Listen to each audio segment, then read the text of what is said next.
I'm telling you, I could have showed up on that stage if I could have got there quick enough. It's all the way in California, I'm in Ohio. I mean, when I tell you, I was levitating off the floor to have this man say that Great Society programs, it was harder to survive Great Society programs, which brought Medicare, Medicaid, the Older Americans Act, et cetera, to the table in this country. Harder to survive that than it was enslavement.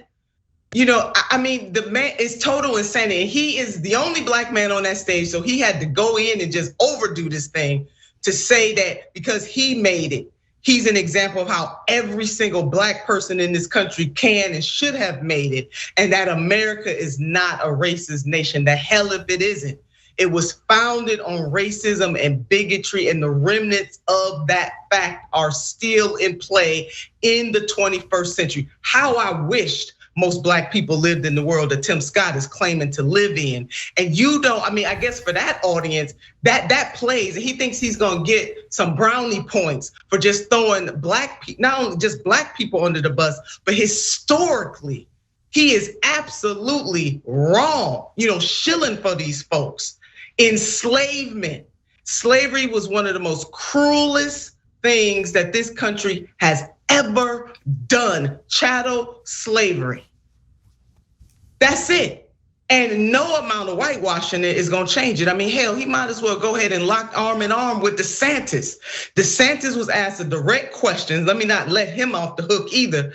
And instead of him being man enough to apologize, he doubled down on it and just talked about all of the wonderful things that he's doing towards education in the great state of Florida, which are not wonderful.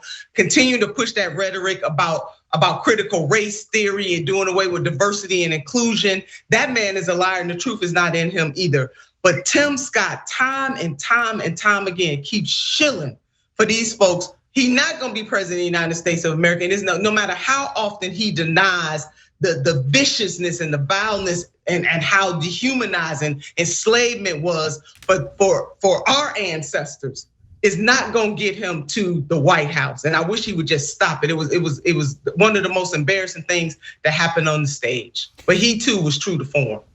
Yeah, it's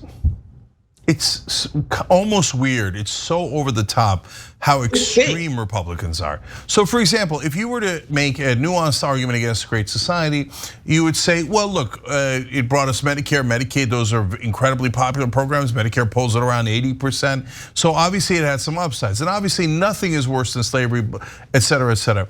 But I'm a little worried that the programs that we started there created a disincentive to go in the right direction. And then you have a rational conversation, right?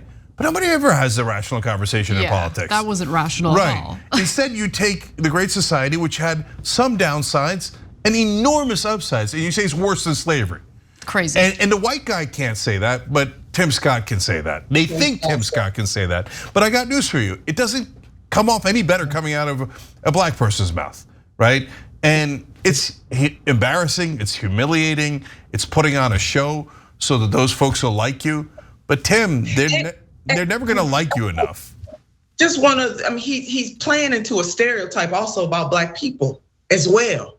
He's reinforcing that stereotype every time he opens his mouth to say that if I can make it because I work hard, so other black people should make it and work hard too, and not addressing or lifting up the systemic failures in this country that are race-laced, and that the African American community or those who are descendants of enslaved people have a particular pain that they feel continuously to this day. And even when we want to go all the way back to slavery, you can look at Jim Crow, you can look at sharecropping, we can look, you want to go to 2008, 2008, when black folks lost half of their wealth because of what happened in the housing market. If you look at health outcomes today, things that black people do not control, it is a systemic failing that is based on anti-blackness. And he's an absolute fool.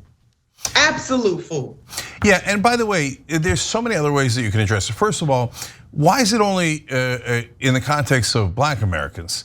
There's so many more single white mothers now right, than there were back when the Great Society started in the 1960s, et cetera. I don't think that it necessarily has anything to do with the Great Society, but making it seem like it's only black people that don't have dads around it just feeds into a needless racist stereotype. And at times it feels like Tim Scott is on the stage to feed into those stereotypes, and that's his role in this play, and that's kind of a sick role to have. And so it's sad that the Republican voters want to hear that, and that's deeply problematic. And guys, look, you can say all the things that are true about America and then hope for a better place and then talk about a better place. So for example, African American families unfortunately have 1/8 the net assets and wealth of the average white family in America. And why is that? That's a legacy of slavery and Jim Crow, redlining, et cetera. Those things affect your wealth throughout the different generations. It's harder and harder to pass on any wealth because at different generations, that wealth was stolen from African Americans in this country. Now, if you just leave it at that leaves people depressed. But you could talk about, as Nina and I did in a town hall that we did in Cleveland when she was running for office. We talked about small businesses and how we can improve that situation, how we can increase wealth of African Americans. And what does that do? That talks about showing initiative, working hard, et cetera. But we assume that instead of saying they're not doing it, we talk about how they are doing it and how they can do it more. And how we can't just leave it alone and say, oh, it's just racism. And I don't want people to get the feeling that there's nothing they could do about it. No, it's racism that put us in that situation, but we don't have to accept that. We can climb our way out of it, and we can help each other climb our way out of it. Now that's a productive way of framing it instead of there's something wrong with the culture. It was Great Society was a bigger problem than slavery, and black dads aren't around, and it's black people's fault.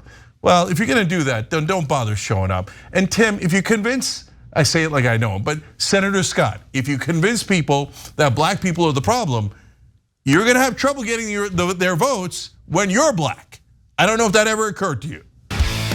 Hey, thanks for watching that video. We really appreciate it, guys. And we appreciate it if you become members because that allows us to be independent, honest, progressive, all the things that you don't get from corporate media. And all of that is because of you guys. Hit the join button below and become one of us, become a young Turk.